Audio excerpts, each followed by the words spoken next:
Alors le premier enjeu, à mon avis, c'est que l'État retrouve son autorité sur la vie publique concernant les religions. C'est-à-dire que c'est à lui de faire la loi, ça n'est pas aux religions.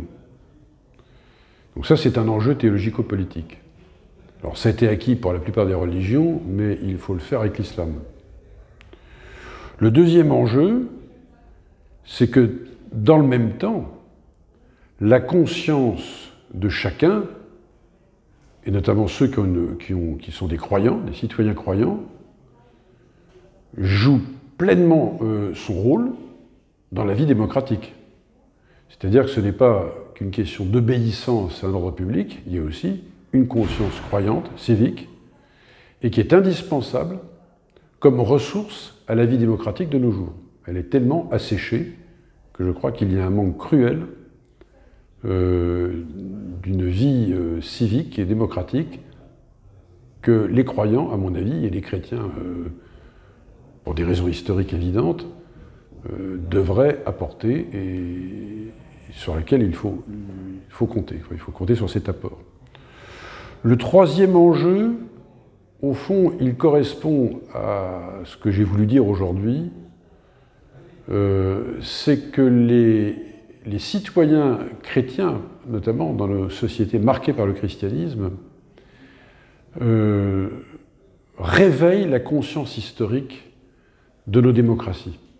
On ne peut pas vivre au sein d'une nation, d'une société, dans l'ignorance de notre histoire, et notamment dans ce que le christianisme en particulier a joué comme rôle.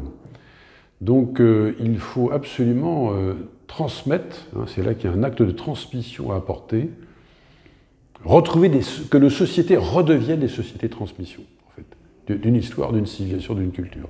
Et ça, je crois que c'est aussi un troisième enjeu théologico-politique fondamental. Et sans lequel, d'ailleurs, à mon avis, les deux premiers, peut-être qu'il ne serait pas possible.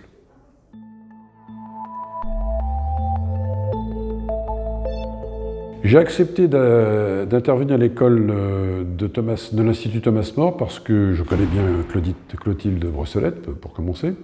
Et puis je trouve que le projet de l'Institut est intéressant, pertinent.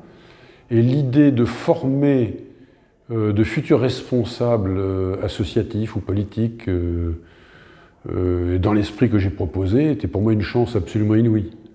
Donc je pense pouvoir apporter un service.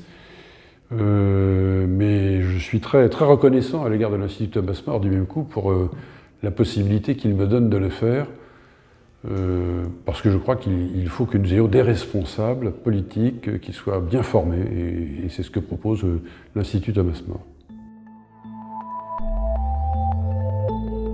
J'ai voulu transmettre le fait que la religion, notamment le christianisme, n'appartient pas au passé, qu'il a toujours donc quelque chose à dire s'il le veut bien, et qu'il joue un rôle vital, encore une fois, en tant que recherche spirituelle, bien sûr, et d'abord même, mais aussi dans la vie civique de notre pays, les églises, plus largement, il n'y a pas que l'Église catholique, ne sont pas que des musées, loin de là, elles doivent être au contraire des institutions éminemment actuelles, et donc contributrices à la vie politique de notre pays, dans leur ordre propre, sans se mêler sans enfreindre la laïcité, mais elles doivent être des acteurs fondamentaux.